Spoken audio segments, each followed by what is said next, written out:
धन्यवाद करते हैं। आपका प्यार, आपका अनुग्रह, आपकी सामर्थ्य, आपके छुटकारे के काम को हम धन्य कहते हैं आपको। आपने हमारे लिए सब कुछ किया, हमें छुटकारा देने के लिए और हमें छुटकारा देने के बाद पुनर्स्थापित करने में आपने अपनी ओर से सब कुछ तैयार किया है। अब हमारी बारी है कि हम आपके आज्ञा मानकर उस बात को, उस सुसमाचार को स्वीकार करें प्रभु, जो हमारे उद्धार का समाचार है। केवल विश्वास न करें बल्कि पवित्र आत्मा के आज्ञाकारी होकर आपकी बातों को, आपके वचनों को मानना शुरू करें, ताकि हमारे जीवन में उद्धार का कार्य पूर्ण हो रहा है। धन्यवाद के साथ इस प्रार्थना को आपके इकलौते पुत्र प्रभु यीशु मसीह के नाम से मांगते हैं, आमीन। Thank you Jesus. सबको जय मसीह की। परमेश्वर का धन्यवाद करते हैं, क्योंकि परमेश्वर धन्यवाद और महिमा के योग्य है। उसके हर कार्य के लिए जो वो हमारे लिए करता है, परमेश्वर का धन्यवाद करते हैं। और जिस तरीके से हम लोग सीरीज़ में चल रहे हैं, कल हमने देखा आज्ञाकारिता के विषय में। बिना आज्ञाकारिता के, बिना ओबीडियंस के हमें परमेश्वर से कुछ मिल नहीं सकता है, चाहे हम कुछ भी कर डालें, जैसा कि परमेश्वर के वचन में स्पष्ट है। आज उसी सीरीज़ में हम और आगे बढ़ेंगे और इस विषय को क्लियर करके देखेंगे परमेश्वर के वचन के द्वारा। आज हर व्यक्ति परमेश्वर से आशीष प्राप्त करना चाहता है। हर व्यक्ति चाहता है परमेश्वर से आशीष मिले। जो ऐसा मानते हैं कि परमेश्वर ही आशीष देता है और वही आशीष दे सकता है। कोई व्यक्ति परमेश्वर की आशीष अपने तरीकों से, अपनी ओर से कुछ करने के द्वारा प्राप्त नहीं कर सकता है। अगर कोई व्यक्ति परमेश्वर के वचन को सुनने की इच्छा रखता और मन लगाकर उसे सुनता है और परमेश्वर का वचन सुनकर उसे भूलता नहीं, बल्कि परमेश्वर का वचन उसके मन में बना रहता है, अर्थात उसे याद रहता है, और वो व्यक्ति अपने जीवन में उस वचन को लागू करता है, यानी वचन को के अनुसार करने लगता है, तो परमेश्वर की आज्ञा मानने के कारण वो व्यक्ति परमेश्वर की आशीष प्राप्त करने लगता है। क्योंकि आशीष प्राप्त करने का केवल एक ही तरीका परमेश्वर के वचन में बताया गया है, और वो है आज्ञाकारिता।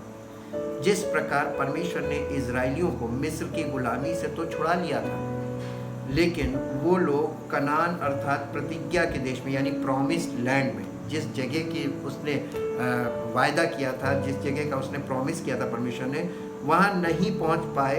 उसका क्या कारण था? हम इसी चीज़ को परमेश्वर के वचन में, इतिहास में जाके देखेंगे, क्योंकि जो वहाँ पर हुआ फिजिकली, वही यहाँ पर हुआ spiritually, according to the New Testament. वहाँ पर मिस्र की गुलामी से परमेश्वर ने उन्हें छुड़ाया था, यहाँ पर परमेश्वर हमें पाप की गुलामी से छुड़ाता है। तो दोनों तरफ से गुलामी से छुड़ाया जाना है, और दोनों तरफ से परमेश्वर छुड़ा कर वहाँ से निकाल के ला रहा था और प्रॉमिस्ड लैंड यानी कनान में लेके जा रहा था। और आज परमेश्वर हमें पाप की गुलामी से छुड़ाकर परमेश्वर अपने इकलौते पुत्र के राज्य में, यानी किंगडम ऑफ गॉड में हमें लेके जाता है। लेकिन वहाँ तक पहुँच पाना, जैसे वहाँ प्रॉब्लम हुई थी, लोग नहीं पहुँच पाए थे, वही सेम चीज़ यहाँ पर रिपीट हो रही है। इसीलिए हमारे लिए पुराना नियम बहुत बेहतरीन है, क्योंकि हमारी एग्जाम्पल के लिए हमारे लिए लिखा गया, ताकि हम उसमें एग्जाम्पल में देख सकें कि आज हम स्पिरिचुअली कहाँ गड़बड़ हैं। जैसे फिजिकली वो गड़बड़ थे, हम स्पिरिचुअली गड़बड़ हैं। द बुक ऑफ ड्यूटरनॉमी, इंग्लिश में, हिंदी में है व्यवस्था विवरण की पुस्तक। उसके 8 अध्याय में आएंगे,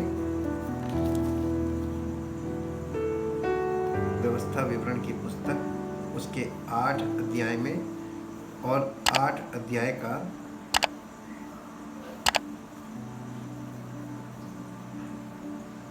1 से 25 पद पढ़ेंगे। उत्तम देश, ये था प्रॉमिस्ड लैंड।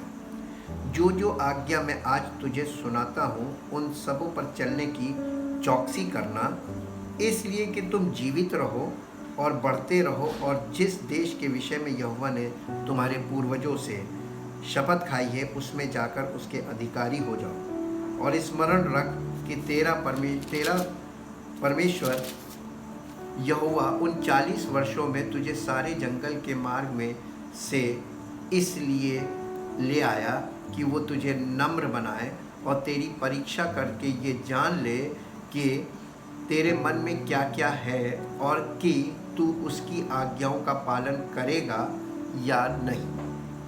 उसने तुझको नम्र बनाया और भूखा भी होने दिया। फिर वो मन्ना जिसे तू और ना तेरा पुरखा ही जानते थे, वही तुझको खिलाया, इसलिए कि वो तुझको सिखाए कि मनुष्य केवल रोटी ही से नहीं जीवित रहता, परंतु जो जो वचन यहोवा के मुख से निकलते हैं उन्हीं से वो जीवित रहता है। इन 40 वर्षों में तेरे वस्त्र पुराने ना हुए और तेरे तन से भी नहीं गिरे और ना तेरे पाँव फूले। फिर अपने मन में ये तो विचार कर कि जैसा कोई अपने बेटे को ताड़ना देता है, वैसे ही तेरा परमेश्वर यहोवा तुझको ताड़ना देता है।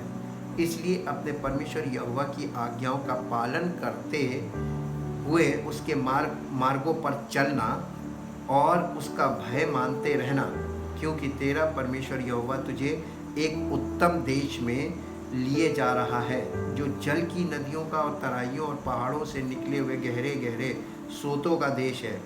फिर वो गेहूं जौ दाख लताओं, अंजीरों और अनारों का देश है, और तेल वाले जैतून और मधु का भी देश है। उस देश में अन्न की महंगी ना होगी और ना उसमें तुझे किसी पदार्थ की घटी होगी। वहाँ के पत्थर लोहे के और वहाँ के पहाड़ों में से तू तांबा खोदकर निकाल सकेगा, और तू पेट भर खाएगा, और उस उत्तम देश के कारण जो तेरा परमेश्वर यहोवा तुझे देगा उसे धन्य मानेगा। ये परमेश्वर ने उन लोगों को उस प्रॉमिस लैंड का पूरा सीन बताया। इसके बाद 11वां पद में इसलिए सावधान रहना, कहीं ऐसा ना हो कि अपने परमेश्वर यहोवा को भूलकर उसकी जो जो आज्ञा नियम और विधि मैं आज तुझे सुनाता हूँ उनका मानना छोड़ दे।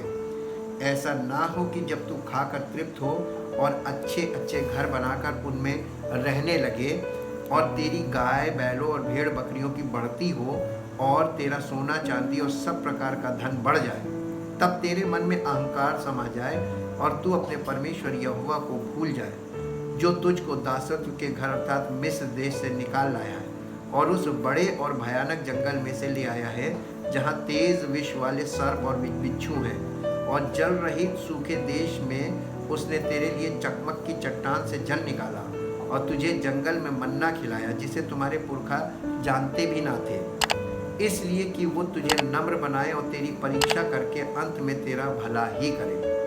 और कहीं ऐसा ना हो कि तू सोचने लगे कि ये संपत्ति मेरे ही सामर्थ्य और मेरे ही भुजबल से मुझे प्राप्त हुई है, परंतु तू अपने परमेश्वर यहोवा को स्मरण रखना, क्योंकि वही है जो तुझे संपत्ति प्राप्त करने की सामर्थ्य इसलिए देता है कि जो वाचा उसने तेरे पूर्वजों से शपथ खाकर बांधी थी उसको पूरा करे, जैसा आज प्रकट है। यदि तू अपने परमेश्वर यहोवा को भूलकर दूसरे देवताओं के पीछे हो लेगा और उनकी उपासना और उनको दंडवत करेगा, तो मैं आज तुमको चिता देता हूँ कि तुम निसंदेह नष्ट हो जाओगे।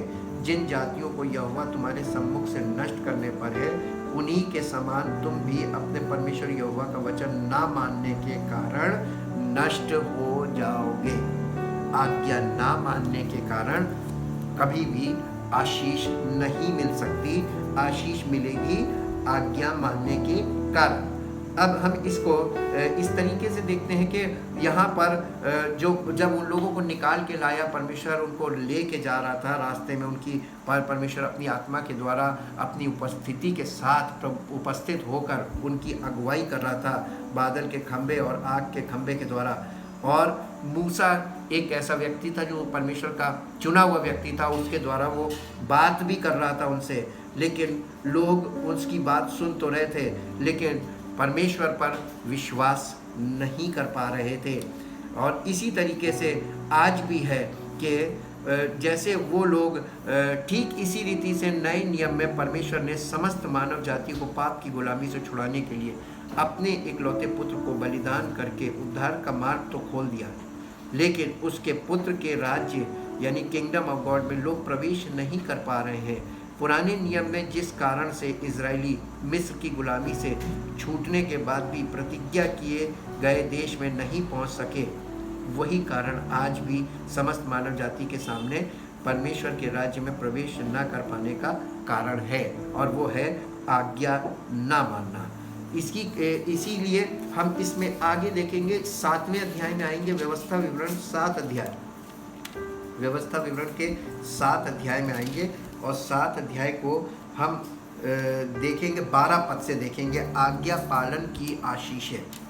और तुम जो इन नियमों को सुनकर मानोगे और इन पर चलोगे तो तेरा परमेश्वर यहोवा भी उस करुणामय वाचा का पालन करेगा जिसे उसने तेरे पूर्वजों से शपथ खाकर बांधी थी, और वो तुझसे प्रेम रखेगा, तुझे आशीष देगा और गिनती में बढ़ाएगा, और जो देश उसने तेरे पूर्वजों से शपथ खाकर तुझे देने को कहा है उसमें वो तेरी संतान पर, तेरे अन्न, नए दाख, मधु और टटके तेल आदि भूमि की उपज पर आशीष दिया करेगा, और तेरी गाय, बैल और भेड़ बकरियों की बढ़ती करेगा। तू सब देशों के लोगों से अधिक धन्य होगा।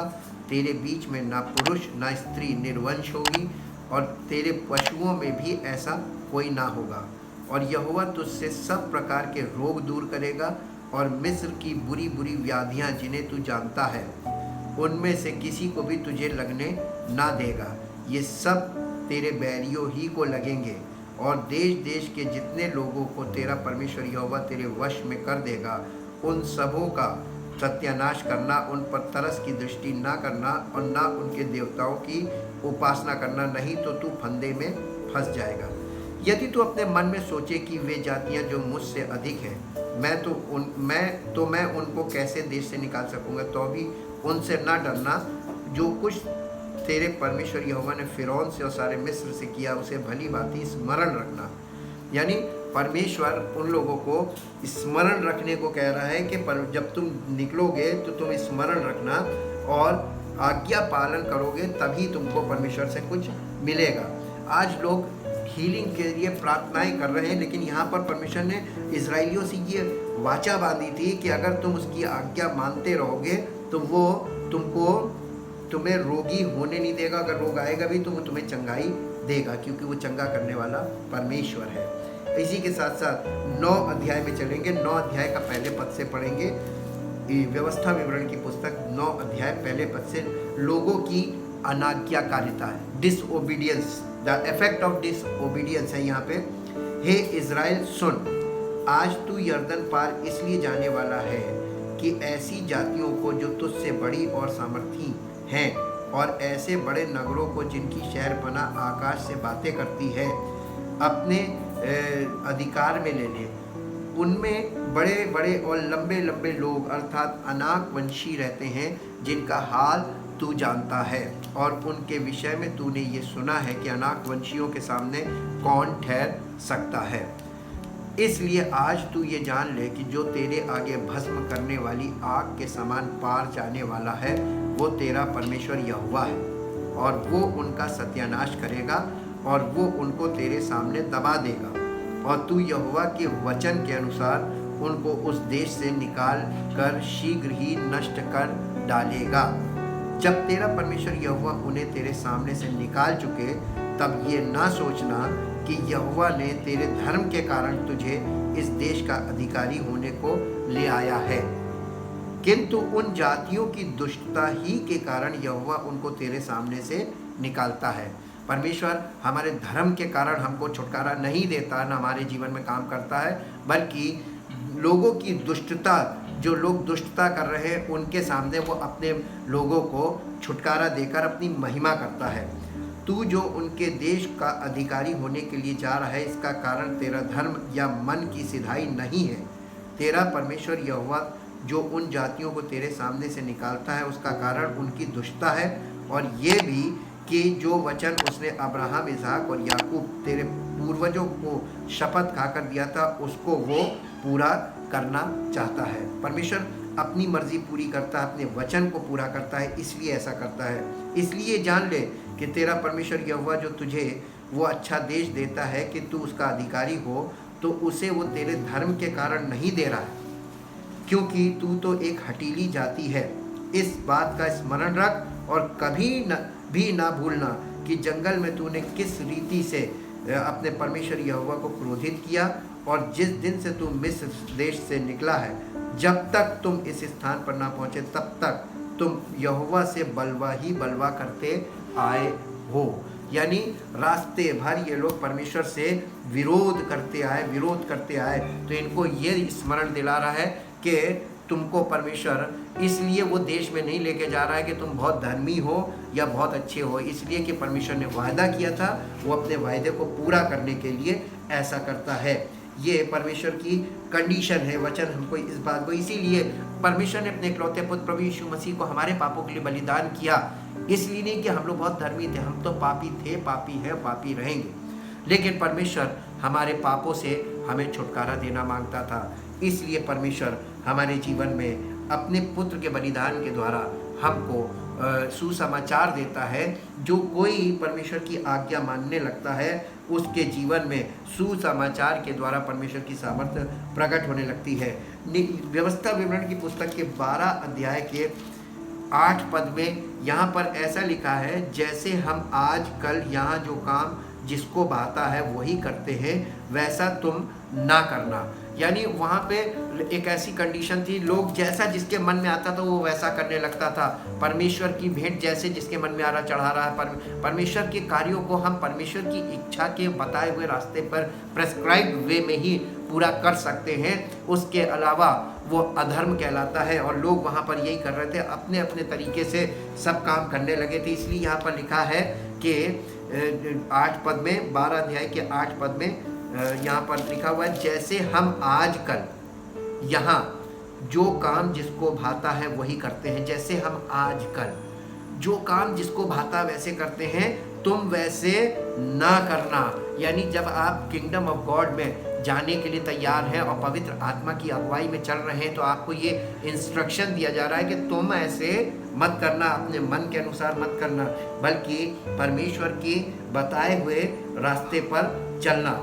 ये परमेश्वर की ओर से आशीष क्यों नहीं मिलती है, उसके कारण है। और इसी के साथ साथ व्यवस्था विवरण की पुस्तक उसके 28 अध्याय में आएंगे।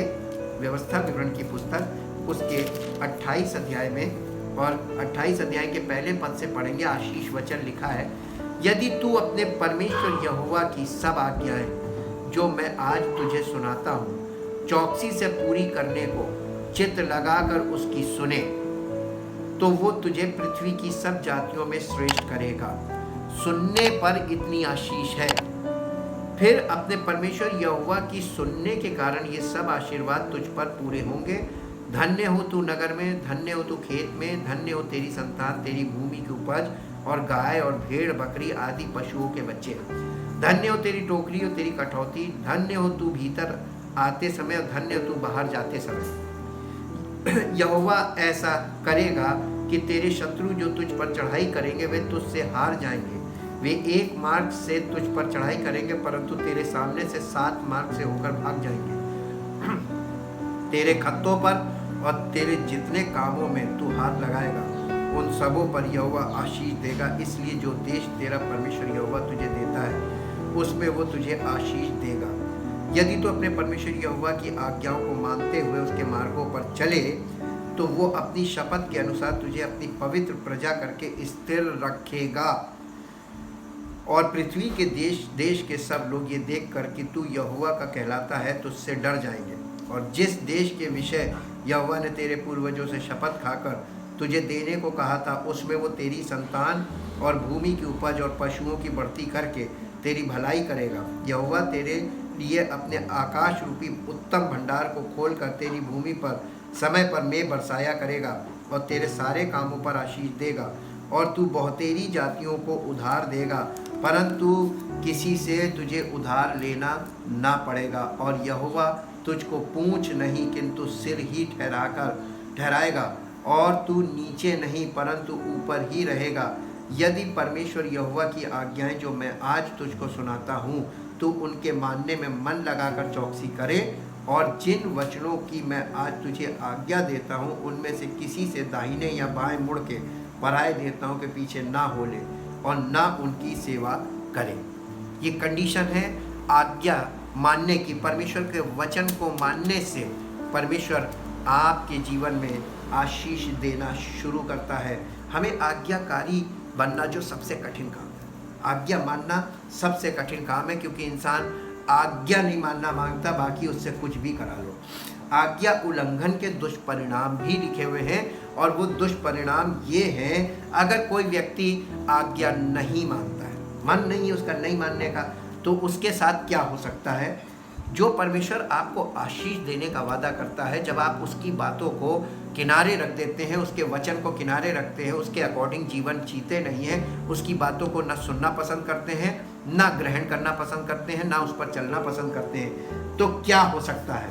15 पद से ये लिखा हुआ है, परंतु यदि तू अपने परमेश्वर यहोवा की बात ना सुने और उसकी सारी आज्ञाओं और विधियों के पालने में जो मैं आज तुझे सुनाता हूँ चौकसी नहीं करेगा, तो ये सब श्राप तुझ पर आ पड़ेंगे। अर्थात श्रापित हो तू नगर में, श्रापित हो तू खेत में, श्रापित हो तेरी टोकरी और तेरी कठौती, श्रापित हो तेरी संतान और भूमि की उपज और गायों और भेड़ बकरियों के बच्चे, श्रापित हो तू भीतर आते समय और श्रापित हो तू बाहर जाते समय। फिर जिस जिस काम में तू हाथ लगाएगा उसमें यहोवा तब तक तुझको श्राप देता और भयातुर करता और धमकी देता रहेगा, जब तक तू मिट नहीं और शीघ्र नष्ट ना हो जाए। ये इस कारण होगा कि तू यहोवा को त्याग कर दुष्ट काम करेगा, और यहोवा ऐसा करेगा कि मरी तुझ में फैल कर उस समय तक लगी रहेगी जब तक कि जिस भूमि के अधिकारी होने के लिए तू जा रहा है उस पर से तेरा अंत ना हो जाए।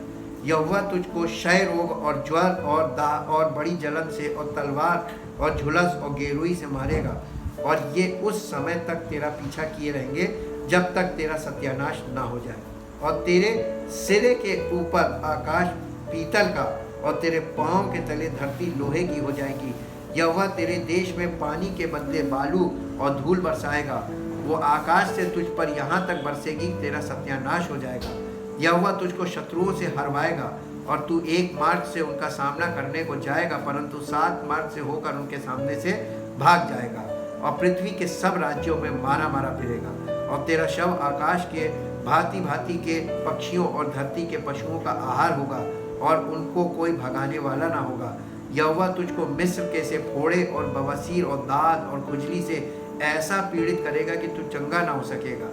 यहोवा तुझे पागल और अंधा कर देगा और तेरे मन को अत्यंत घबरा देगा, और जैसे अंधा अंधियारे में टटोलता वैसे ही तू दिन दोपहरी में टटोलता फिरेगा, और तेरे काम काज सफल ना होंगे, और तू सदैव केवल अंधेर सहता और लुटता ही रहेगा, और तेरा कोई छुड़ाने वाला ना होगा।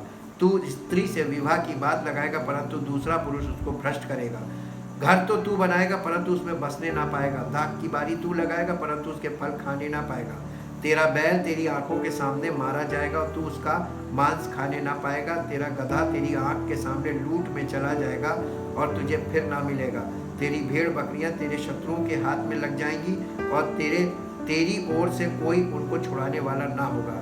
तेरे बेटे बेटियां दूसरे देश के लोगों के हाथ लग जाएंगे, और उनके लिए चाव से देखते देखते तेरी आंखें रह जाएंगी, और तेरा कुछ बस ना चलेगा। तेरी भूमि की उपज और तेरी सारी कमाई एक अनजाने देश के लोग खा जाएंगे, और सर्वदा तू केवल अंधेर सहता और पीसा जाता रहेगा, यहाँ तक कि तू उन बातों के कारण जो अपनी आंखों से देखेगा पागल हो जाएगा। यहोवा तेरे घुटनों और टांगों में वरन नख से शिक तक भी असाध्य फोड़े निकालकर तुझको पीड़ित करेगा। इसके आगे भी ये लिखा हुआ है, और ये बहुत लंबा चैप्टर है, श्राप से भरा हुआ। ये श्राप का कारण क्या है? परमेश्वर की आज्ञा का ना माना जाना, अनाज्ञाकारिता। परमेश्वर हमारे हाथ में सब कुछ देकर आज ये इंतजार कर रहा है। उसने अपने इकलौते पुत्र को बलिदान कर दिया ताकि हम उस बलिदान के द्वारा आशीषों को प्राप्त करें, आज्ञा मानकर। अब परमेश्वर की आज्ञा मानना कितना उचित है, ये हमें और आपको अपने जीवन में स्वयं देखना है।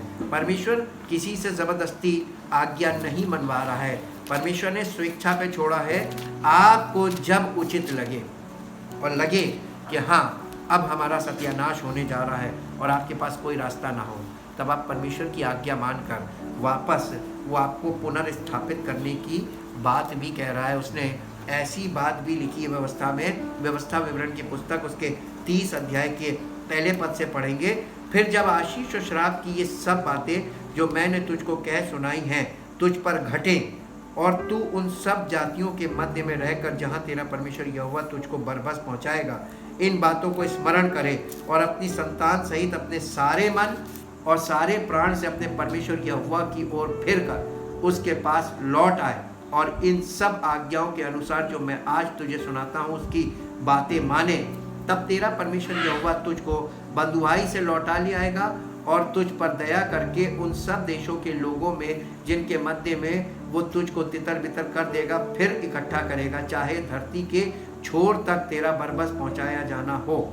तो भी तेरा परमेश्वर यहोवा तुझको वहां से ले आकर इकट्ठा करेगा और तेरा परमेश्वर यहोवा तुझे उसी देश में पहुंचाएगा जिसके तेरे पुरखा अधिकारी हुए थे, और तू फिर उसका अधिकारी होगा और वो तेरी भलाई करेगा और तुझको तेरे पुरखाओं से भी गिनती में अधिक बढ़ाएगा। और तेरा परमेश्वर यहोवा तेरे और तेरे वंश के मन का खतना करेगा कि तू अपने परमेश्वर यहोवा से अपने सारे मन सारे प्राण के साथ प्रेम करे, जिससे तू जीवित रहे। और तेरा परमेश्वर यहोवा ये सब शाप की बातें जो तेरे शत्रुओं पर जो तुझसे बैर करके तेरे पीछे पड़ेंगे भेजेगा, और तू फिरेगा और यहोवा की सुनेगा और इन सब आज्ञाओं को मानेगा जो मैं आज तुझको सुनाता हूँ। और यहोवा तेरी भलाई के लिए तेरे सब कामों में और तेरी संतान और पशुओं के बच्चों और भूमि की उपज में तेरी बढ़ती करेगा, क्योंकि यहोवा फिर तेरे ऊपर भलाई के लिए वैसा ही आनंद करेगा जैसा उसने तेरे पूर्वजों के ऊपर किया था, क्योंकि तू अपने परमेश्वर यहोवा की सुनकर उसकी आज्ञाओं और विधियों को जो इस व्यवस्था की पुस्तक में लिखी माना करेगा और अपने परमेश्वर यहोवा की ओर अपने सारे मन और सारे प्राण से मन फिराएगा। इसलिए देखो ये जो आज्ञा मैं आज तुझे सुनाता हूँ वो ना तो तेरे लिए अनोखी है और ना दूर है, और ना तो ये आकाश में है कि तू कहे कि कौन हमारे लिए आकाश से चढ़कर उसे हमारे पास से आए और हमको सुनाए कि हम उसे माने, और ना ये समुद्र के पार है कि तू कहे कि कौन हमारे लिए समुद्र पार जाए और उसे हमारे पास ले आए और हमको सुनाए कि हम उसे माने। परंतु ये वचन तेरे बहुत निकट वरन तेरे मुंह में तेरे मन में है, ताकि तू इस पर चले।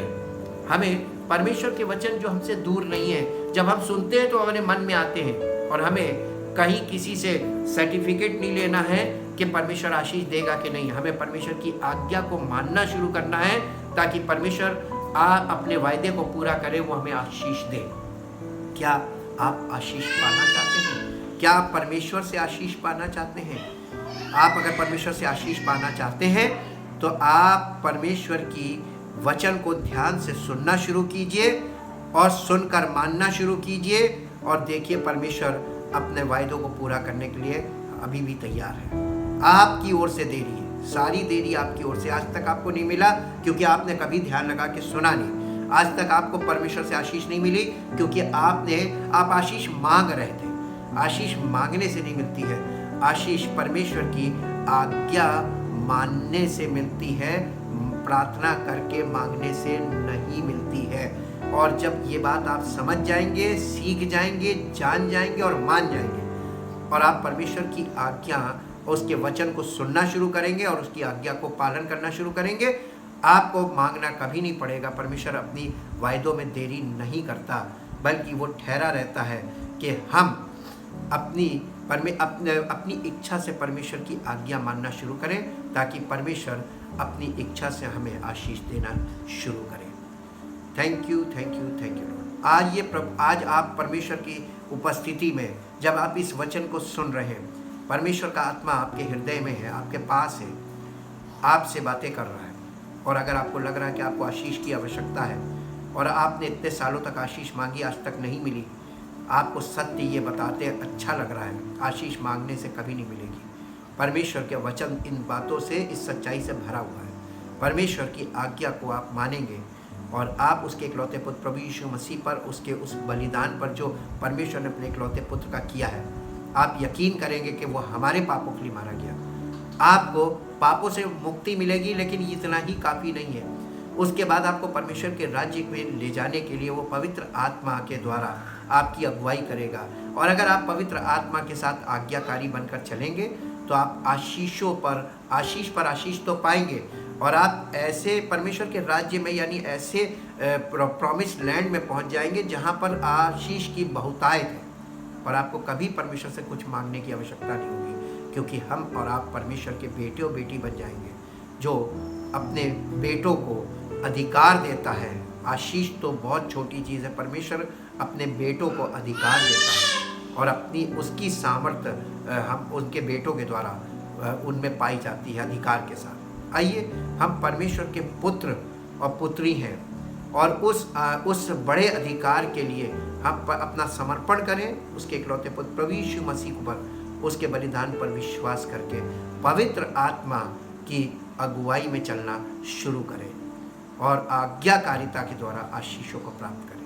परमपिता परमेश्वर, दिल से आपका धन्यवाद करते हैं आपके इकलौते पुत्र प्रभु यीशु मसीह के लिए, उस बलिदान के लिए जो आपने किया, ताकि हम पाप की गुलामी से छुटकारा पाए और पवित्र आत्मा के द्वारा हम आपके राज्य में, आपके इकलौते पुत्र प्रभु यीशु मसीह के राज्य में प्रवेश करें और आपकी महिमा के पात्र बन जाए। सारा आदर, सारी महिमा आपको मिले। इस प्रार्थना को आपके इकलौते पुत्र प्रभु यीशु मसीह के नाम से मांगते हैं, आमीन। परमेश्वर आपको आशीष दे। Praise the Lord.